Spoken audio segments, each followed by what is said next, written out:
A shoemaker, through no fault of their own, had become so poor that at last they had nothing left but leather with which to make one pair of shoes. So in the evening, they cut out the leather for the shoes they wished to begin to make the next morning, and as they had a good conscience, they lay down quietly in their bed, commended themselves to all things, and fell asleep. In the morning, after giving thanks, they were just about to set to work, but had no need to do so, for the shoes stood quite finished on the table. They were astonished and knew not what to think. They took the shoes to examine them more closely, and they were so neatly made, with not one bad stitch in them, that it was just as if they were intended as a masterpiece. As they were looking at the shoes, a buyer came in, and as the shoes pleased them so well, they paid more for the shoes than was customary. So now the shoemaker was able to purchase leather for 2 pairs of shoes. So that evening, they cut out the leather for the 2 pairs of shoes they wished to begin to make the next morning, commended themselves to all things, and fell asleep. In the morning, they were just about to set to work with fresh courage, but again, had no need to do so, for both pairs of shoes stood quite finished on the table. They took them to examine them more closely, and again, it was just as if they were intended as masterpieces. And again, buyers were not wanting, who paid more for the shoes than was customary. So now the shoemaker was able to purchase leather for 4 pairs of shoes. And so it went that whatever the shoemaker cut out in the evening was finished the next morning, until soon they had their honest independence again, and at last became wealthy.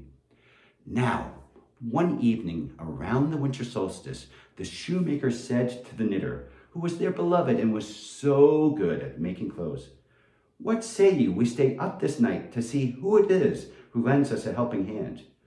The knitter thought well of the idea. So they hid themselves behind some clothes in the shop, and the knitter lit a candle, and they watched and waited. By oak and ash and hawthorn tree come all the elves, and so come we. Moonbeams light us on our way. We work by night and sleep by day. Tip-a-tap, rip-a-rap, tick-a-tack-a-too. Scarlet leather sewn together, this will make a shoe by 2:30. At midnight, 2 little elves came in, and they began to stitch and sew and hammer with such skill and rapidity, the shoemaker and the knitter could not avert their eyes for astonishment. When the elves finished their work, they left as quickly as they had come. In the morning, the knitter said to their beloved shoemaker, "I tell you what, these elves have made us rich, and we really ought to show them we are thankful for it. Here they are, they work so hard, and they don't have warm clothes to wear. I tell you what I will do. I will knit for each stockings and pants and a shirt and a vest and a cap. Will you make for each a pair of shoes?" "I will be glad to do so," said the shoemaker. So the 2 were very busy making the clothes and the shoes. At last, when everything was ready, they laid out the pretty articles of clothing rather than the cut-out leather for shoes, and then they hid themselves to see how the elves would behave. By oak and ash and hawthorn tree come all the elves, and so come we. Moonbeams light us on our way. We work by night and sleep by day.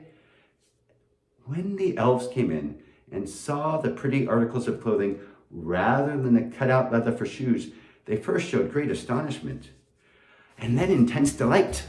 They dressed themselves with the greatest rapidity, and then they danced and sang, "Now we are elves so fine to see, why should we longer cobblers be?" And they danced and they skipped and leapt over tables and chairs and benches, and they danced right out of that shop. Well, from that time forth, the elves came no more, but all went well for the knitter and for the shoemaker, and all their efforts prospered. And if things have not changed, they are living well still today.